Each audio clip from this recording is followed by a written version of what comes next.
Golongan belia disifatkan sebagai nadi utama ASEAN dan memainkan peranan penting dalam bentuk masa depan yang lebih aman, inklusif dan lestari. Keyakinan itu dinyatakan oleh Menteri Belia, Sukan dan Pembangunan Usahawan Datuk Seri Abdul Karim Ahmad Hamzah pada program ASEAN Youth Volunteer 2025 at Sarawak di Kuching.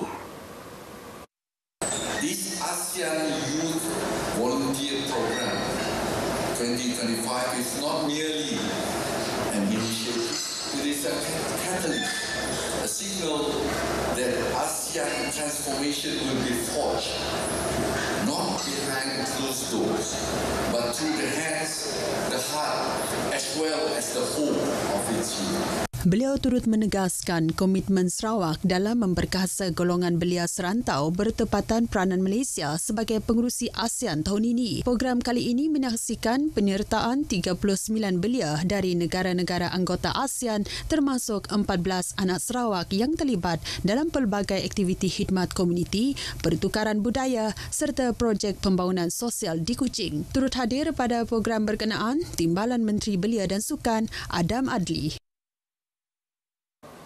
1.5 bilion ringgit diperuntukkan Kerajaan Sarawak dalam rancangan Malaysia ke-13 kepada Agensi Pembangunan Wilayah Utara NRDA. Dana tersebut untuk pelaksanaan pelbagai program pembangunan di Limbang dan Lawas.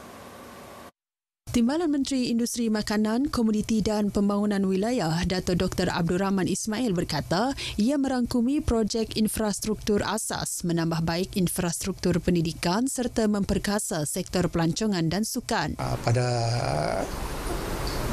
yang lepas, rancangan Malaysia yang ke-12, 300 juta untuk prasarana sekolah, dan sekarang kita dalam rancangan Malaysia ke-13 yang mana NRDA juga diperuntukkan sejumlah 1.5 bilion untuk pembangunan keseluruhannya, dan termasuk juga pembangunan untuk prasarana sekolah di bahagian Limbang yang terdiri daripada daerah Limbang dan juga daerah Lawas. Dato' Dr. Abdul Rahman ditemui pemberita pada Majlis Anugerah Cemerlang SMK Seri Patiambun di Limbang.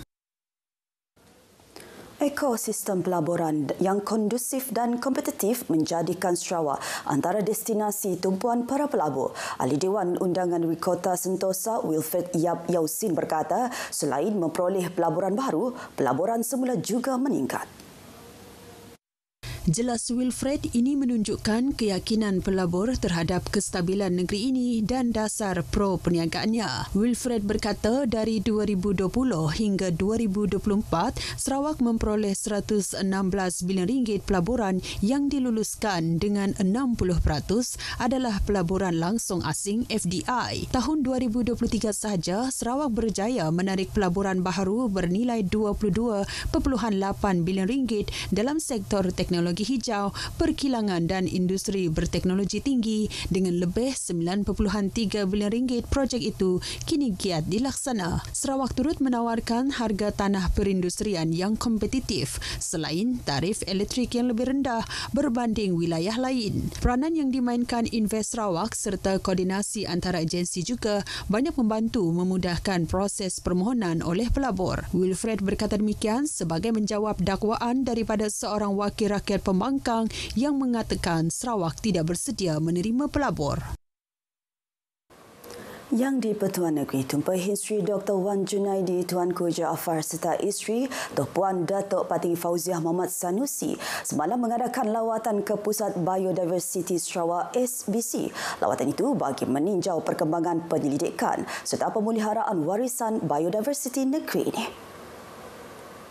Lawatan itu juga susulan daripada kunjungan hormat delegasi SBC terhadap Yang di-Pertuan Negeri pada 9 Julai lalu. Ia membincangkan pencapaian Sarawak dalam pendokumentasian pengetahuan tradisional serta pelaksanaan mekanisme akses dan perkongsian faedah ABS berkaitan sumber biodiversiti dan pengetahuan warisan komuniti. Yang di-Pertuan Negeri serta isteri turut melawat beberapa fasiliti utama SBC termasuk tapak penanaman alga dan Ganoderma, Makmal Kimia Analitik, Perpustakaan Produk Semula Jadi dan Galeri Pameran. Antara produk berinovasi tinggi hasil kerjasama komuniti yang dipamerkan ialah Adeno Sara, Seculit Sara dan Engkerabai.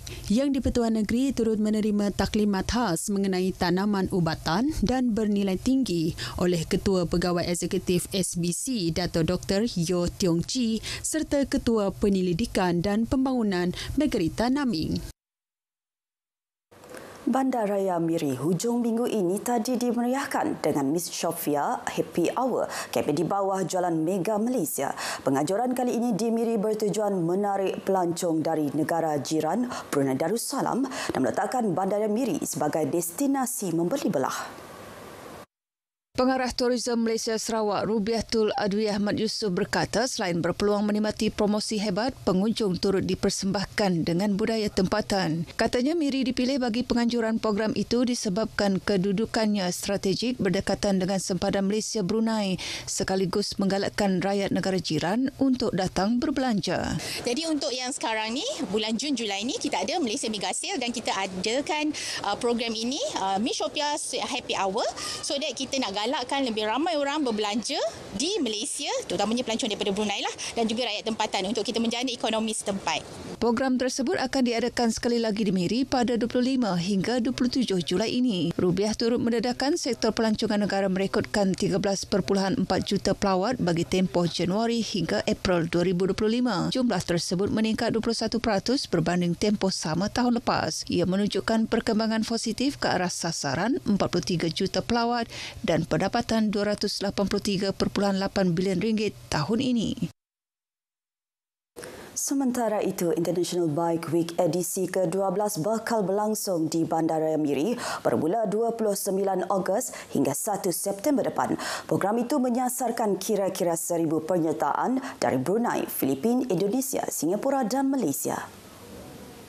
Ahli Majlis Bandaraya Miri Leslie Lau Ek Chi menjangkakan kehadiran kira-kira 3,000 pengunjung sepanjang 4 hari acara itu berlangsung. Beliau berbangga acara yang dimulakan sejak 2010 kini telah mencapai taraf antarabangsa. Malah sokongan padu Kementerian Pelancongan, Industri Kreatif dan Seni Persembahan banyak membantu menjayakan penganjurannya selama ini sekaligus membantu mempromosi sektor pelancongan Sarawak. Oleh itu, beliau berharap semua pihak dapat memberikan perkhidmatan dan layanan terbaik kepada pelancong dan pengunjung sepanjang acara berlangsung. Beliau berucap mewakili Timbalan Menteri Pelancongan, Industri Kreatif dan Seni Persembahan, Dato' Sebastian Ting pada pra-pelancaran acara tersebut di Miri. Warga Kuching perlu mengekalkan warisan budayanya dalam mendepani arus pemodenan. Timbalan Pengarah Jabatan Perkhidmatan Komuniti Dewan Bandaraya Kuching Utara DBKU, Ruzaimil Malik berkata, ini kerana warisan budaya melambangkan identiti sesebuah tempat dan masyarakat. Ia juga selari inisiatif All Kuching Smart Heritage yang mahu memodernkan Bandaraya Kuching dalam masa sama mempertahan kepelbagaian warisan budaya agar terus diwarisi generasi muda. Ruzaimir berkata demikian pada perasmian program Gema Warisan Tradisi yang berlangsung di Tebingan Kuching. Program anjuran bersama DBKU dengan Jabatan Kebudayaan dan Kesenian Negara. Acara kali ini menyaksikan penglibatan aktif pelbagai kumpulan seni dan budaya yang mempersembahkan tarian tradisional, muzik etnik serta pertandingan nyanyian lagu-lagu Melayu tradisional. Perkembangan itu tadi mengakhiri berita pagi Sarawak. Malaysia Madani Rakyat disantuni. Ikuti stadium RTM selepas ini untuk perkembangan sukan tanah air dan antarabangsa.